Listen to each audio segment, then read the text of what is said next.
आजाद तो हो गया सर, लेकिन एक जिंदा लाश हूं मैं।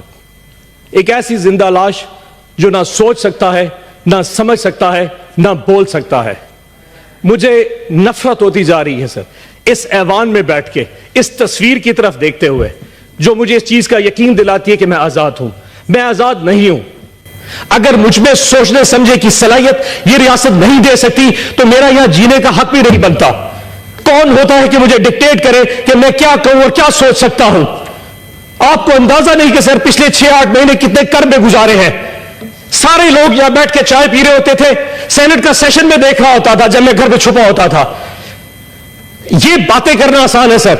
आज आप रिगिंग की बात कर रहे हैं। जो कुछ हमारे साथ हुआ है, मुझे आज तक एक प्लेटफॉर्म नहीं दिया गया। अफसोस होता है सर कि यहां बैठ के सारे बात करें रेगिंग पे, लेकिन उन बेचारे वर्करों के साथ, वो हमारे दोस्तों पीटीआई के लोगों के साथ जो कुछ हो रहा है, आज तक किसी ने उस पर बात नहीं की। सर यकीन जाने में अगर एक रुदात सुना दूं ना, आप परेशान हो जाएंगे। उन 4 महीने में जब छुपा हुआ था, मेरा घर गिरा दिया गया सर, मेरी फैक्ट्री, मेरे कारोबार बंद कर दिए गए। एक छोटा सा जिम्मेदार हूं मैं सर। मेरे आमों के बाग के ऊपर जो मुस्ताजिर है, तो जो बाग संभालते हैं, उनको उठा के लेके मेरे बाग भी बर्बाद हो गए सर। और अगर बाज दिया है, जब मैं 14 दिन के बाद वापस आया, मेरी मां को फालिज हो चुका था कि मेरा बेटा शायद मर चुका होगा, लेकिन आज तक किसी ने इस ऐवान में आवाज नहीं उठाई सर। मैं एजाज चौधरी के लिए इसलिए नहीं बोलता कि मुझे उसकी तकलीफ है, मुझे इसलिए तकलीफ है कि मैं उसकी तकलीफ अब जानता हूं। एंड आई एम श्योर एक वक्त आप पे भी आएगा। आज हम पे वक्त है, एक दिन आप लोगों पे वक्त आएगा। ये वक्त दूर नहीं है।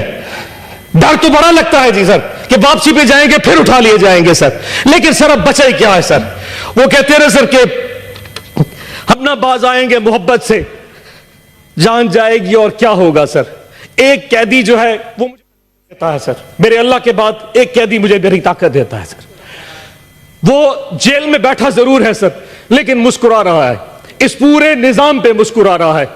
उस एक कैदी ने इस पूरे मुल्क को में असल हकीकी आजादी दी है सर। एक कैदी ने, 70 साल पहले कोई आजादी नहीं थी। उस एक कैदी ने 8 फरवरी को जो हमें आजादी दी है, वो इस कौम याद रखेगी उस कैदी को सर। उस एक कैदी ने सारे निजाम को नंगा करके रख दिया है सर। 8 फरवरी को, जब इससे पहले 6 महीने मैंने डिप्रेशन में गुजारे सर।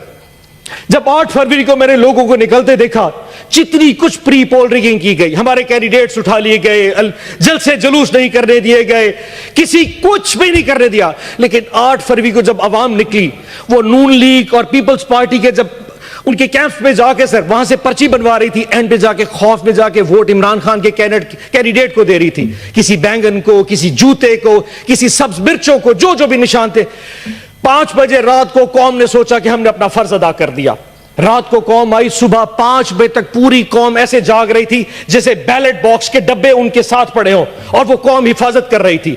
नमाज पढ़ के कौम जब सोई तो 9 बजे उठी तो फिर निजाम उल्टा था। जो सीटें हम 136-40 तक जीत चुके थे, वो वापस 100 पे आ गई, और आज वो सीटें कम होती होती 93 पे पहुंच चुकी हैं। ताज साहब, आप तो अपनी रोते हैं सर, हमारी सुनिए कि जिन लोगों के पास फॉर्म 47 इशू हो गया, फॉर्म 45 तो प्रिजाइडिंग ऑफिसर से लिया ही नहीं गया। रिटर्निंग ऑफिसर ने बगैर फॉर्म 45 देखे फॉर्म 47 के रिजल्ट इशू कर दिए। फैसला पहले हो चुका था कि किसको किस औकात पे रखना है। हमारी औकात भी डिफाइन कर दी, लेकिन हमारी औकात से हम बाहर निकल चुके थे। फॉर्म 47 इशू कर दिए गए सर।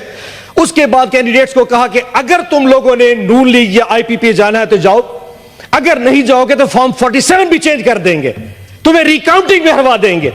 10 से ज्यादा हमारे एमपीएस इस वक्त नून लीग को ज्वाइन कर चुके हैं। सिद्दीकी साहब, इरफान सिद्दीकी साहब, 10 से ज्यादा हमारे आजाद पीटीआई के इंडिपेंडेंट, जो हमारी टिकट पे निशान नहीं था उनके पास, जो जीत के इमरान खान की फोटो लगा के आए थे, वो इस वक्त आपके कैंप के बैठे हैं। ये कौन सा कानून है? ये कौन सा एथिक्स है? वोट इमरान खान का लिया, 10। अफसोस चेक करें सर, उस कैदी का साथ देखें, 31 साल की सजाएं दे दी फरवरी के पहले 4 दिनों में, अभी भी दिल भरा नहीं। इस वक्त उस कैदी की बीवी बुशरा आपा बनी गाला के अंदर हाउस अरेस्ट है सर। और हाउस अरेस्ट कैसा है कि पूरे एक कमरे की 4 दीवारी में उनको मैसूर कर दिया गया है, और उनको खाना अडियाला जेल से आता है, और उस खाने में हमें शक है कि जहर मिलाया जा रहा है। खान साहब बार बार लिख चुके हैं, जुल्म करना है तो कर लो, लेकिन ये कौन सा जुल्म है? तुमने किसी को कैदी बनाना है बना लो, पर जहर दे के मारना यह कहां की बात है? हमने रिक्वेस्ट की है, मेहरबानी करके बुशरा आपा को अडियाला जेल भेज दे, हमें हाउस अरेस्ट नहीं होना।